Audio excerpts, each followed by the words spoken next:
Queríamos hablar de la justicia porque realmente es algo que Argentina va a tener que enfrentar en los próximos años como una de sus cuestiones esenciales para poder garantizar no solamente garantizar los bienes del Estado, los actos del Estado, sino para dar confianza en el mundo de que este país es creíble. Acá no está en juego solamente la causa contra la presidenta por el tema de Otesur. No está solamente en juego la Argentina por el tema de Nisman. Acá está en juego que cada persona que invierta, nacional, internacional, empresa, etcétera, países que quieren hacer negocios con la Argentina, sepa que las reglas jurídicas, que los fallos de la justicia estén en manos, las reglas sean sanas, correctas, bien interpretadas, que se cumplan y especialmente que los fallos sean muy claros, muy precisos y equilibrados. Si esto no se da, Argentina vivirá momentos mucho peores de lo que hemos imaginado, no en 15, en 20, sino en muchos años.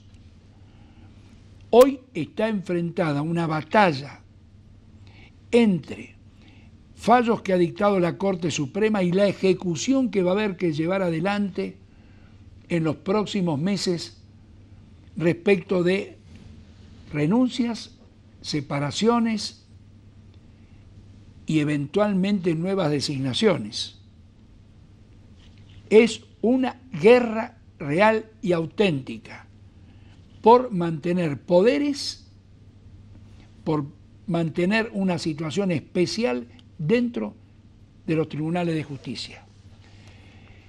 Hemos invitado a Alejandro Fargosi, ha sido consejero del Consejo de la Magistratura, miembro de un grupo que se denomina Usina de Justicia.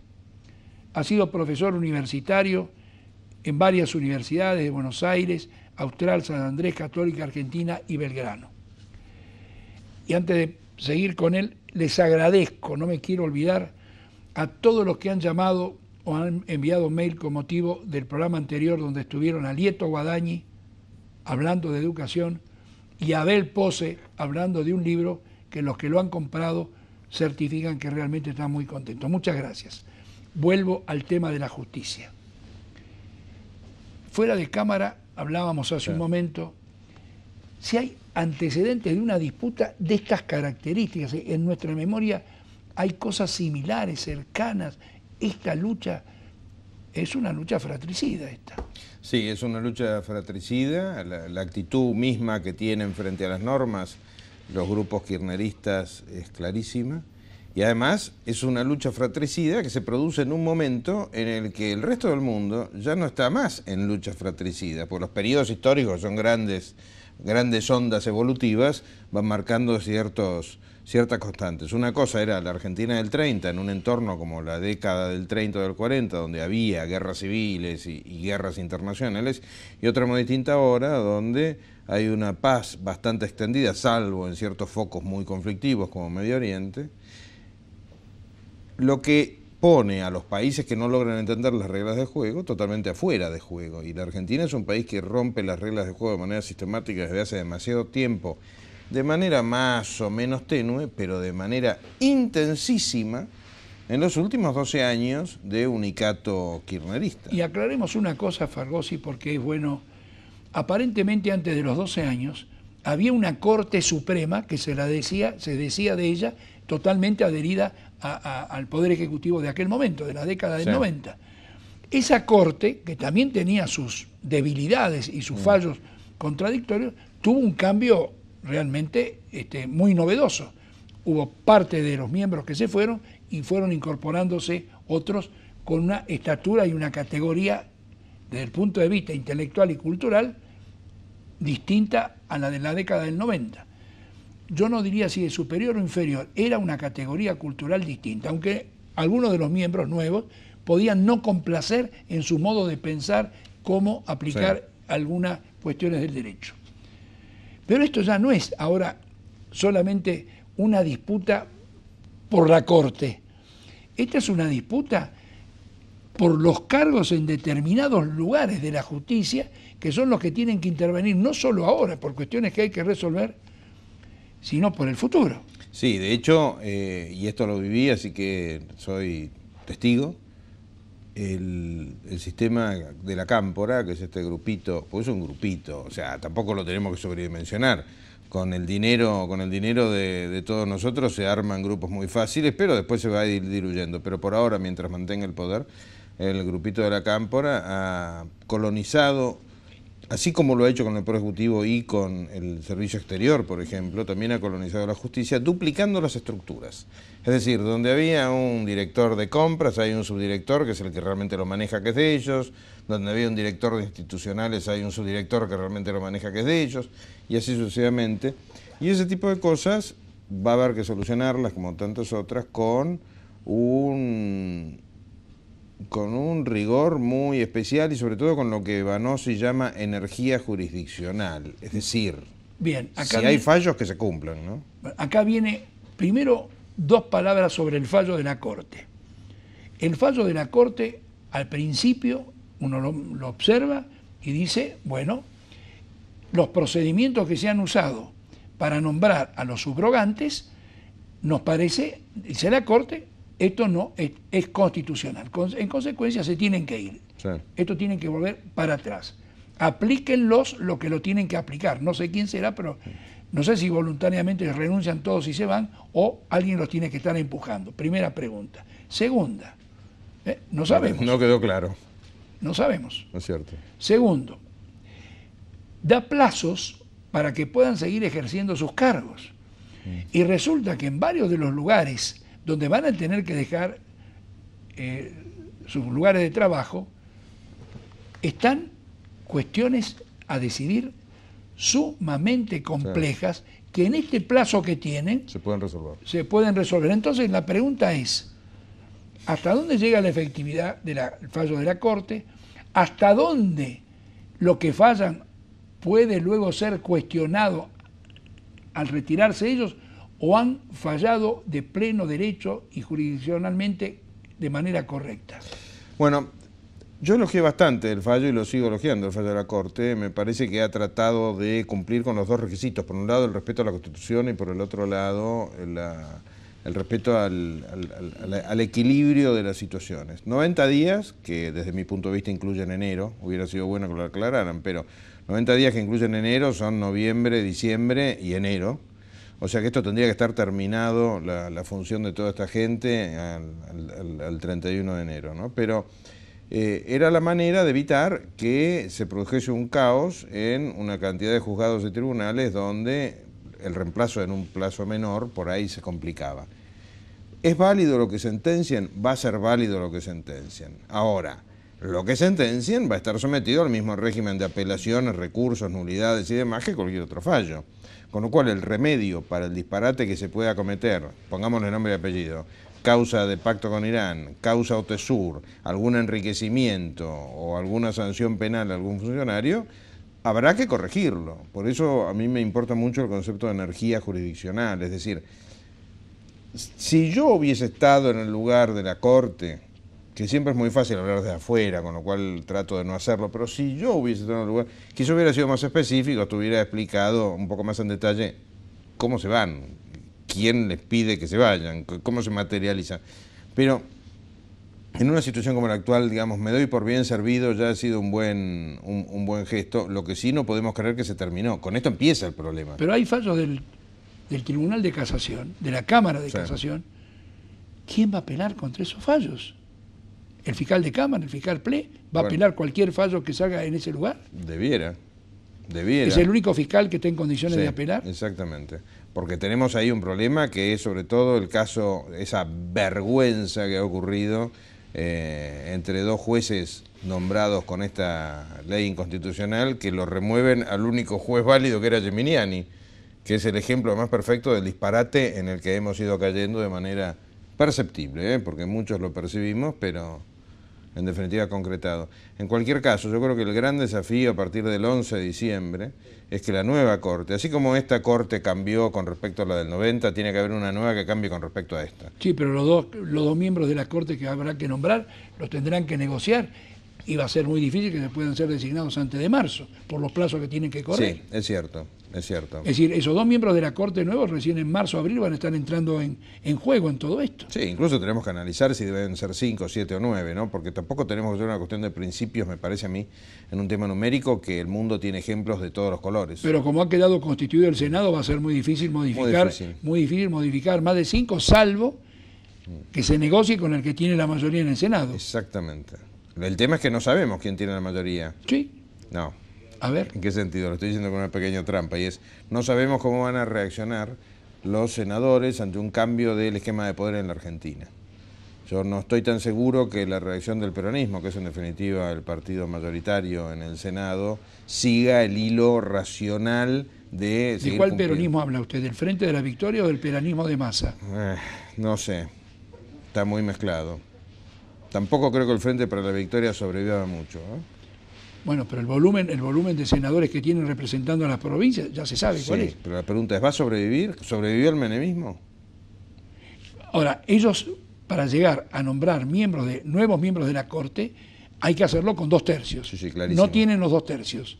No, hay que negociarlo y en la negociación hay que cruzar los dedos para que alguien piense con un poquito de grandeza, ¿no? Porque el tema de la Corte es trascendental. Usted comentaba, doctor, al principio del programa algo que la mayoría de la gente no percibe, y es el sistema judicial de un país, que en definitiva es el que manda es la Corte, que es la cabeza de poder, como dice la Constitución. Es decisivo por un montón de cuestiones, pero no para cuestiones de teóricos, es decisivo para que venga alguien a invertir plata. O sea, si yo en echar a una persona que ocupa un inmueble tardo 10 años, las tasas hipotecarias son más caras que si tardo 1 año. Si el nivel de incumplimiento de los contratos no es perseguido a través de un régimen duro con el deudor, el nivel de los créditos es más caro. Y así sucesivamente, sobre todo cuando uno compite, qué sé yo, pongamos un ejemplo, en la Argentina constituir una sociedad tarda 1 año y en el Perú tarda 3 días. No estoy diciendo un ejemplo inventado, estoy hablando de números reales. Ahora, eso ya no depende del Poder Judicial, sino depende de otros sectores administrativos del Poder Ejecutivo. Pero el poder, sí, pero el poder, desde mi punto de vista, y por ahí me equivoco, desde mi punto de vista, el Poder Judicial en la Argentina ha caído a lo largo de los últimos 30 o 40 años en un defecto, y es que ha dejado demasiados temas cubiertos bajo aquel paraguas, que está medio de modé, pero existía de la cosa... las áreas reservadas de la administración en las que el Poder Judicial no se metía. Yo creo que hay una inmensa cantidad de temas en los que el Poder Judicial puede dar órdenes y exigir que se cumplan, que van desde un amparo por mora en la Inspección de Justicia hasta la invalidación del cepo. El cepo no es un tema económico, el cepo es un tema jurídico. El cepo es un recorte, desde mi punto de vista, totalmente inconstitucional a las libertades individuales. Ahora, necesitamos un juez que lo diga, no que lo diga yo en un programa de televisión. Bueno, ahora ya está terminando esta etapa y va a ser muy difícil que el caso del dólar tenga algún tipo de andamiaje. Pero volvamos un poco a la sustancia de este fallo. En el periodo en que los jueces, 90 días, que va a incluir seguramente, no enero, va a incluir hasta fin de febrero, fallen, todos sus fallos, usted dice, van a tener validez. Totalmente, son plenamente válidos. Y lo que queda es que los fiscales correspondientes apelen de abajo a casación, o mejor dicho, primera instancia, segunda casación, y casación eventualmente a la Corte. O querellantes. Los querellantes también podrían. ¿Por qué no?